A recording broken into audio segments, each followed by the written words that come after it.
श्री कृष्ण गोविंद हरे मुरारे, हे नाथ नारायण वासुदेवा। मैं नीरू तनेजा अपने YouTube चैनल मेरी मुल्तानी गलबात में आज आपको श्रावण मास के कृष्ण पक्ष की कामिका एकादशी व्रत कथा सुना रही हूँ। अब आप सुनिए कामिका एकादशी महात्म। कुंती पुत्र धर्मराज युधिष्ठिर बोले कि हे भगवान, अब आप मुझे श्रावण मास के कृष्ण पक्ष की एकादशी की सविस्तार कथा सुनाइए।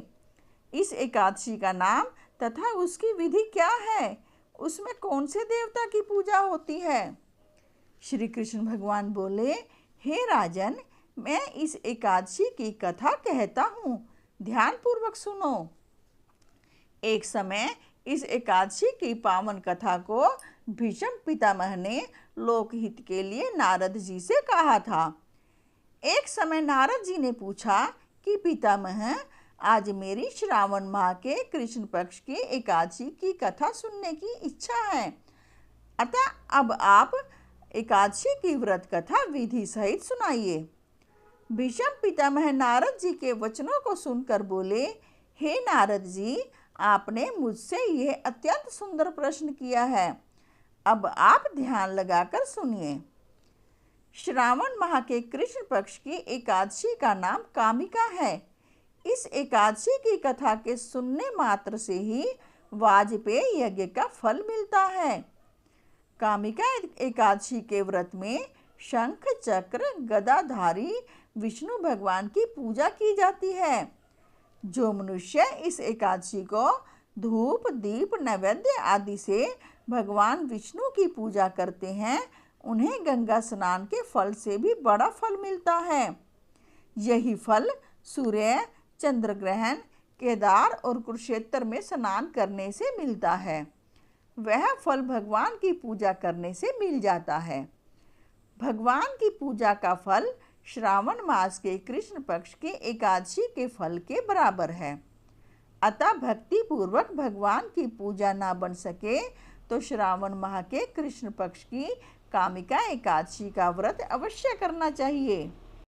आभूषण से युक्त बछड़ा सहित गोदान करने से जो फल मिलता है, वह फल कामिका एकादशी के व्रत से मिल जाता है।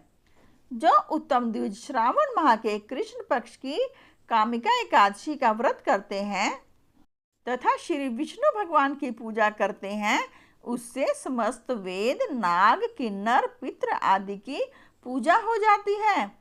हे नारद, स्वयं भगवान ने अपने मुख से कहा है कि मनुष्यों को अध्यात्म विद्या से जो फल मिलता है, उससे अधिक फल कामिका एकादशी का व्रत करने से मिल जाता है। इस व्रत के करने से मनुष्य अंतिम समय अनेक दुखों से युक्त यमराज तथा नरक के दर्शन नहीं करता। कामिका एकादशी के व्रत तथा रात्रि के जागरण में मनुष्य को कोई योनि नहीं मिलती और अंत में स्वर्गलोक को जाता है। जो मनुष्य इस उत्तम श्रावण माह के कृष्ण पक्ष की कामिका एकादशी को तुलसी से भक्ति पूर्वक श्री विष्णु भगवान की पूजा करते हैं, वे इस संसार सागर में रहते हुए भी इससे इस प्रकार अलग रहते हैं, जिस प्रकार कमल जल में रहता हुआ भी जल से अलग रहता है। भगवान की तुलसी दल से पूजा करने का फल 1 भार स्वर्ण और 4 भार चांदी के दान के फल के बराबर है। श्री विष्णु भगवान रत्न, मोती, मणि, आभूषण आदि की अपेक्षा तुलसी दल से अधिक प्रसन्न होते हैं। जो मनुष्य भगवान की तुलसी दल से पूजा करते हैं, उनके समस्त पाप नष्ट हो जाते हैं।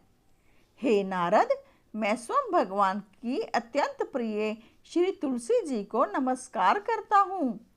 तुलसी जी के दर्शन मात्र से मनुष्य के समस्त पाप नष्ट हो जाते हैं और शरीर के स्पर्श मात्र से मनुष्य पवित्र हो जाता है। तुलसी जी को जल से स्नान कराने से मनुष्य की समस्त यम यातनाएं नष्ट हो जाती हैं। जो मनुष्य तुलसी जी को भक्ति पूर्वक भगवान के चरण कमलों में अर्पित करता है उसे मुक्ति मिलती है। जो मनुष्य एकादशी के दिन भगवान के सामने दीप जलाते हैं उनके पितृ स्वर्गलोक में सुधा का पान करते हैं। जो मनुष्य भगवान के सामने घी या तिल के तेल का दीपक जलाते हैं उनको सूर्यलोक में भी सहस्त्रों दीपों का प्रकाश मिलता है। इस व्रत के करने से ब्रह्म हत्या, ब्राह्मण हत्या आदि सभी के पाप नष्ट हो जाते हैं और इस लोक में सुख भोगकर अंत में विष्णु लोक को जाते हैं। इस कामिका एकादशी के महात्म के श्रवण व पठन से मनुष्य स्वर्गलोक को जाते हैं। बोलो विष्णु भगवान की जय। बोलो श्री कृष्ण भगवान की जय।